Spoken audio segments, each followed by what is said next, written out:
And when I ask a lot of studio owners, how many active members do you have on recurring right now, or what's your monthly recurring, they don't know that number. Right. And you've got to know that number. You've got to know how many people you're retaining every month, how many people you're losing. So what's your net gain on your membership? What's your net gain on your auto pay? Talk about that, net gain. Tell me what you mean by that. So who are you keeping each month and who are you losing? So when you have cancellations or you have pauses, and then also once you've been open a year, seasonally, how do you anticipate that? So that you're not just playing victim, like, oh, I'm trying to think, like, oh, November's always a bad month for us. Like, stop saying that. Make it a good month.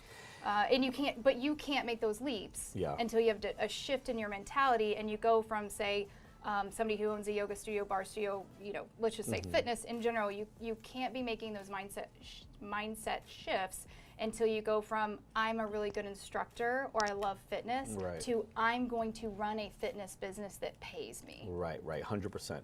And attrition, no matter what, you're going to have it, right? Like, it doesn't matter what business you're in. Disneyland has people that say, I'm never coming back here, right? So no matter what, you're going to lose members. We lose members, you lose members.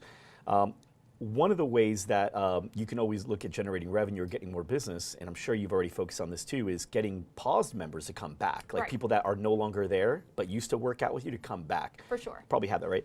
So here's an area that we really wanted to improve that, right? Because it's real money, it's real business.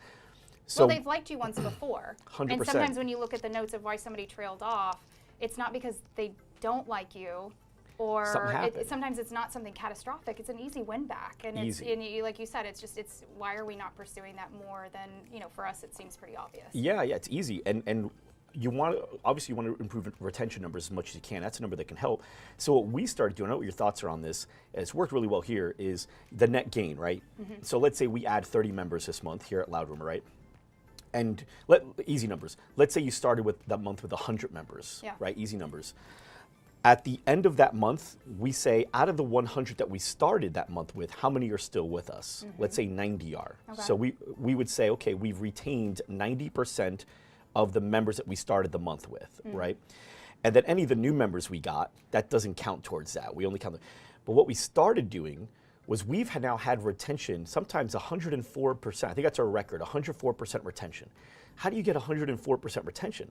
What we started doing is any old members that we're able to get to come back would actually count towards that, because it's not, we don't look at it as new business, we look at it as unpaused business, right? So let's say we lost 10, but we got 14 to come back, we'd now have 104% retention.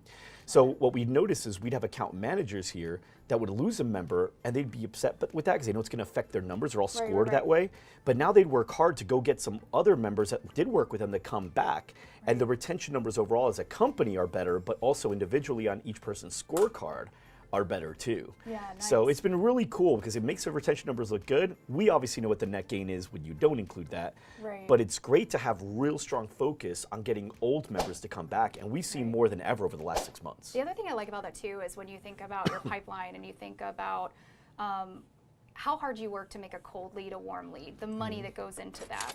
And then once somebody has been a client with you, assuming it wasn't a catastrophic separation, that person's still a very, very warm lead. Absolutely. So I think our tendency sometimes is to continue to market and throw money at bringing in entirely new people, when you could probably give a third of that effort and win back what I would call a warm or maybe even still a hot lead. So I love that. I love that strategy that you have. Yeah, I mean, and when I've met studio owners that have this as a process, we have it here where it's part of your activity chart. Today, reach out to X amount of paused members and just check in on them and see how life is going. See if there's anything we do. Sometimes it's even just sending a resource. So let's say you were a member here and you paused 3 months ago. I may say, hey, Susan, I remember the conversation you and I had about improving retention. I just saw this article that made me think of you. Check it out. I thought it'd help. Right? Simple as that. Now when they look at the other companies they're working with, they're like, they don't even do that for me, and I'm paying them. And same thing goes for the studio world. Hey, I remember you were really focused on finding some good healthy options to eat when you're traveling. I heard this really cool article. It reminded me of you. Here it is. I love that. The current studio isn't even doing that, right? So it's just so easy to start winning back the hearts of people that maybe just wanted to check out a new trend. Oh, here's a new spin studio. Absolutely. And get them to come back home. Right? Yeah, those are part of our retention tasks that we do on a regular basis, and we call it our win backs. So. Love it. You call them win backs. That's a good, I think I may use that. Yeah. That's cool. Okay. So yeah, because we don't even have a term for it. We should probably win backs. There you go. There I you named go. it for you.